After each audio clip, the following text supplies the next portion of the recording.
그리고 이 관계자가 작년 10월에도 언제 무너질지 모르고 작업 현장 굉장히 위험하다고 문제 제기를 또 했었다고 해요. 그러니까 2번 한 거예요. 근데 그때도 서울시가 특이사항 확인하지 못했다고 좀 무성의한 답변으로 일관했던 사실이 이번 사고 이후 뒤늦게 알려져서 공분을 자아냈습니다. 또 한 가지 서울시가 집안 치마 안전지도 이거를 만들어서 갖고 있다고 하는데 이걸 공개하지 않는다고요? 맞습니다. 그러니까 한마디로 싱크홀이 일어날 수도 있는 그 지도를 갖고 있는데 공개하지 않은 거. 주민 불안을 자극하고 또 많은 분들 예민해하시는 집값에 영향을 줄 수 있어서라는 지적이 제기돼서 이게 지금 또 다른 논란이 일고 있습니다. 예, 정말 여러모로 힘든 한 주였습니다. 산불, 초대형 산불부터 또 미국발 관세 폭탄 예고.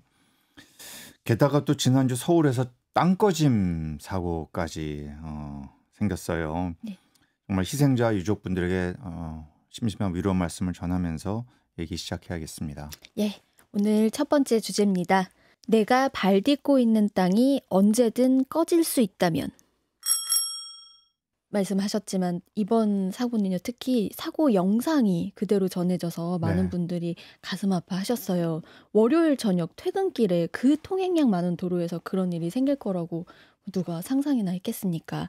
지난주 3월 24일 서울 강동구 명일동에서 오후 6시 29분경 갑작스럽게 발생한 싱크홀, 즉 땅꺼짐 사고로 운전 중 지하에 그대로 매몰된 30대 오토바이 운전자 박모 씨가 결국 사고 발생 약 17시간 만인 이튿날 오전 11시 22분쯤 숨진 채 발견됐습니다.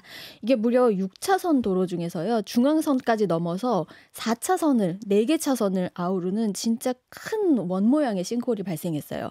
지름이 20m, 깊이가 18m에 달한다고 합니다. 규모군요. 그렇습니다. 이게 사고 현장 옆으로는요, 올해 1월 개통한 세종포천 고속도로가 있었고요. 이게 지하 구간까지 포함을 합니다. 그리고 여기서 그게 불과 한 15m 거리, 아주 인접하고요. 바닥 바로 밑에서는 지하철 9호선 연장공사, 지금 그 중앙보훈병원역에서 저쪽에 그 고덕 그라시움 아파트 앞에 샘터공원까지 쭉 연장 공사를 하고 있거든요. 그 공사가 이루어지고 있었습니다. 그리고 원래 이 강동구 일대가 뭐 아시다시피 최근 재건축 재개발이 굉장히 활발한 곳입니다. 말 그대로 땅 위아래가 그야말로 공사판이라고 할 수 있어요.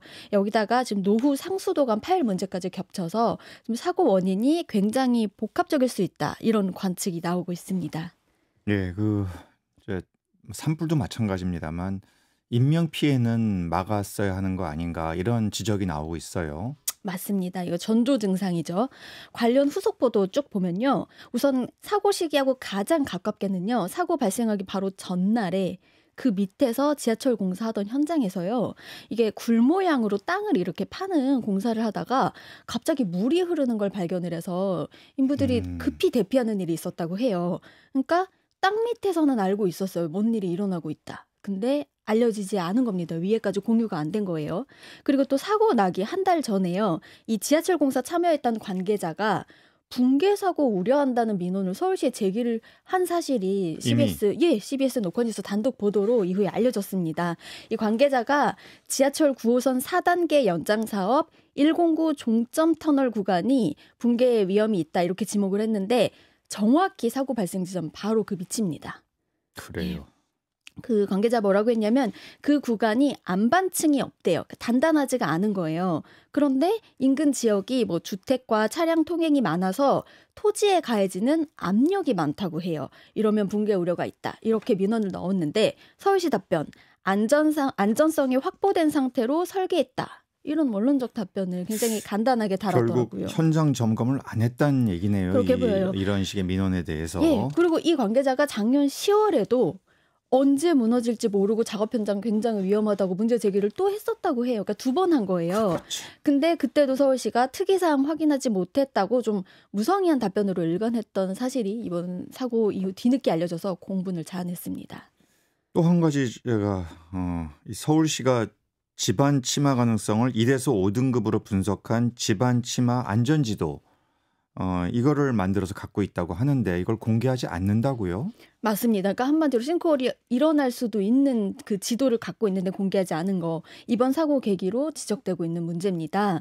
서울시가 최근 10년간 216건의 땅 꺼짐이 발생을 한 그 일을 계기로 올해부터 집안 치마 안전 지도를 활용해서 뭐 정기 점검도 하고 뭐 특별 점검을 하면서 관리를 하고 있다고 해요. 그리고 이번 사고 발생한 명일동 싱크홀 주변도 특별 점검 대상으로 분류된 지역이었다고 해요. 그러니까 이걸 알고 있었으면 여기가 위험하다는 걸 어느 정도 인식을 할 수 음. 있었을 텐데 그걸 전혀 몰랐던 거예요. 근데 서울시가 이 위험 지역들을 좀 알고도 공개하지 않는 이유로 주민 불안을 자극하고 또 많은 분들 예민해하시는 집값에 영향을 줄 수 있어서라는 지적이 제기돼서 이게 지금 또 다른 논란이 일고 아니, 있습니다. 이게 집값에 영향을 준다는 게 거기에 거주하고 있는 주민들 입장에서는 사실은 그것도 문제는 있지만 이런 식의 우리 집값 떨어지는 거 음. 싫다 이제 이런 일. 아니 이게 국민의 우리 시민의 생명과 안전을 책임져야 할 서울시가 이런 생각을 하고 있다. 이게 제가 참 믿기 힘든 이런 좀 도저히 참 예. 상상이 잘 안 가는데요. 네. 예, 집값 얘기 좀 더 해주시죠. 이게 사실은 좀 최근 몇 년간 부동산 시장이 너무 과열되면서 나타나고 있는 문제예요. 그러니까 신축 아파트에서 부실 공사가 진짜 많이 확인이 되고 있다고 하거든요. 근데 입주민들이 집값이 떨어질까 봐 쉬쉬하는 경우가 굉장히 비일비재하다고 해요. 뭐 입주민 중에 누군가가 언론에 이렇게 제보를 하면 제보자를 색출하는 뭐 그런 일도 발생을 하고요. 그러다 보니까 시도 이거를 공개를 했다가 섣불리 공개를 했다가 괜히 자극하지 말자. 그렇죠. 우리 아파트 포함되면 주민들이 민원을 좀 강력하게 제기할 수 있기 때문에 시에서도 이거를 공개하기가 좀 왜 사유재산 뭐 이런 거가 관련이 있다고 해서 좀 쉽지 않겠다는 생각은 듭니다. 좀 복잡하게 풀어야 될 문제인 것 같아요. 우리가 어디에 우선점을 둬야 될지 좀 그렇죠. 고민이 필요한 것 같습니다. 일단 국토교통부도 좀 나섰어요. 3월 28일 금요일자로 보도자료 내고요. 이번 사고 원인 명확하게 규명하고 유사사고 재발 방지책 마련하기 위한 중앙지하사고조사위원회 구성한다고 밝혔습니다. 여기에 서울시 관계자 배제되고요. 그다음에 지하철 9호선 건설공사와 관련성이 없는 위원들로 꾸릴 거라고 해요. 각 분야 토질, 뭐 기초, 터널, 지하 안전 분야 뭐 이런 좀 분야 전문가 한 12명 내외로 이제 구성을 해서 사고 조사 실시한다는 방침이고요. 2달 정도 한 5월 30일쯤 결과와 대책을 도출한다는 계획입니다. 아니 이게 그 현장에 거주하고 있는 주민들에게 직접 피해가 가도 굉장히 비극적인 일인데 사실은 그 지역을 다니는 행인이라든지 예. 또 운전자 이런 분들도 피해를 당할 수 있는 문제이기 때문에 이것은 서울시에서 그렇게 소극적으로 대응할 문제는 절대로 아니라는 생각을 하게 됩니다. 맞습니다. 예, 정확한 원인 규명 또 재발 방지 이런 게 이제 대책이 필요하겠고요. 이런 땅 꺼짐조차도 기후변화와 무관하지 않다. 또 이런 지적이 있어요. 맞습니다. 오늘 이 소식 우리 프로그램에서 다루는 네. 이유이기도 합니다. 자주 지목되고 있어요. 왜냐하면 지금 싱크홀 문제가 우리나라만이 아니라 전 지구적으로 발생을 하고 있습니다. 가깝게는 올해 2월에요. 영국 런던에서 그냥 조용한 마을 주택가에서 갑자기 싱크홀이 발생해서 주민들이 대피하는 일이 있었고요. 브라질에서도 북동부 한 소도시에서 거대한 싱크홀이 발생해서 그냥 집 250여 채가 와르르 무너지는 그런 일도 있었습니다. 또 중국 같은 경우에는 이렇게 거대한 싱크홀 발생하면 이게 관광 명소가 되는 뭐 한마디로 좀 우픈 일도 일어나고 있어요. 과학학술지 네이처지가 이렇게 전 지구적으로 잦아지는 싱크홀 원인으로 3가지를 지목을 했는데요. 일단 노후화된 인프라 중요하죠. 그다음에 우리 기존의 토지 이용 관행 자꾸 너무 팠어요. 세 번째로 점점 더 심해지는 기후 변화를 이렇게 꼽았습니다. 그러면서 좀 대책으로 우리가 뭐 수문 지질학적 관점, 그다음에 집안 공학적 관점, 그다음에 도시계획 관점을 전부 좀 통합을 해서 우리가 싱크홀을 완화할 프레임워크를 좀 개선을 하는 게 시급하다. 이렇게 촉구했습니다. 그러니까 노후 인프라 관리, 그다음에 토지 이용 관행 이런 것들을 좀 바꾸고 기후 변화에 대응하는 방식으로 우리가 땅 위와 아래를 잘 관리해 나가야 된다. 이런 말을 아마 할 수 우리 있어요. 방송 들으시는 분들이 앞에 2개 뭐 인프라라든지 토지 이용 너무 지하에 많은 것들을 또 설치하는 그 땅을 파는 이런 것들이 문제일 수 있겠다 이런 생각은 충분히 할 수 있는데 예. 아 이게 기후변화와 연결되나? 이 생각은 잘 못하셨을 것 같아요. 그 네. 얘기 좀 더 해주시죠. 예, 사실 뭐 국내 언론에서도 이 문제를 심각하게 보고 있었어요. 이번 사고 발생하기 딱 2주 전에 이제 주간 경향에서 비슷한 문제를 다뤘었는데 뭐 우리나라뿐만 아니라 뭐 일본 뭐 각지에서 도심 싱크홀 지금 문제가 심각하니까 이 원인을 지목을 하면서 기후변화 관련한 영향을 좀 찾아냈어요. 이게 극한 가뭄이 지속이 되면 지하수가 지하수 그럼요. 남용이 이루어지기 때문에 지반 지지력이 약해져서 싱크홀이 발생할 수 있다고 하고요. 또 하나 집중호우로 지하수 흐름이 변하면 이게 토사가 유실되면서 또 싱크홀이 발생할 수 있다고 합니다. 음. 자, 특히 후자 우리나라 지금 국내에서 집중호우 시기에 싱크홀 그 발생 신고 늘고 있다고 하거든요. 이 과학동화 편집장을 지낸 윤신영 과학 전문 기자가 2018년 1월부터 2024년 8월까지 지금 약 7년 3개월간 전국에서 벌어진 집안 침하 사고 1,400건을 분석을 했는데요. 그 결과 땅 꺼짐 발생 건수가 8월이 277건으로 가장 많았다고 해요. 음. 그다음이 6월이 201건, 7월 186건, 5월 141건 등 순이거든요. 그러니까 거의 절반인 47%가 그냥 여름철에 집중이 돼 있는 겁니다. 강수량이 많으면은 이 토양이 물을 머금고 있어서 이렇게 약해지고 또 쉽게 쓸려간다고 해요.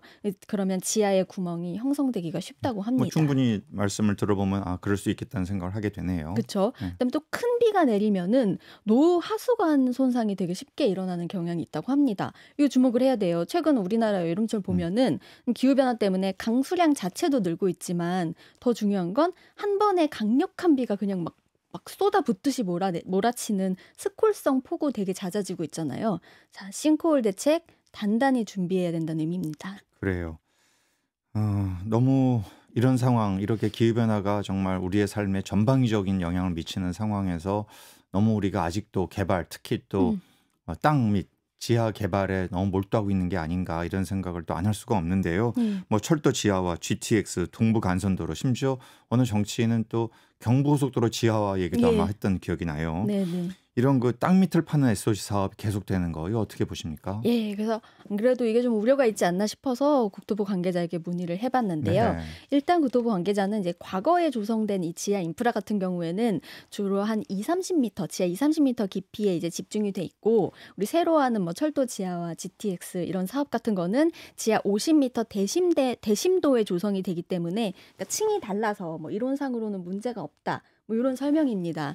그렇긴 해도 우리가 이번 명일동 싱크홀 사고로 지금 이론상 문제없다 이런 당국의 설명이 신뢰를 얻기는 조금 어려워 보여요. 그래서 또 기후변화 맞물려서 우리가 예상치 못한 그런 리스크가 커지고 있기 때문에 좀 만일을 대비한 안전 문제 조금 더 신경 써야 하지 않나 싶습니다.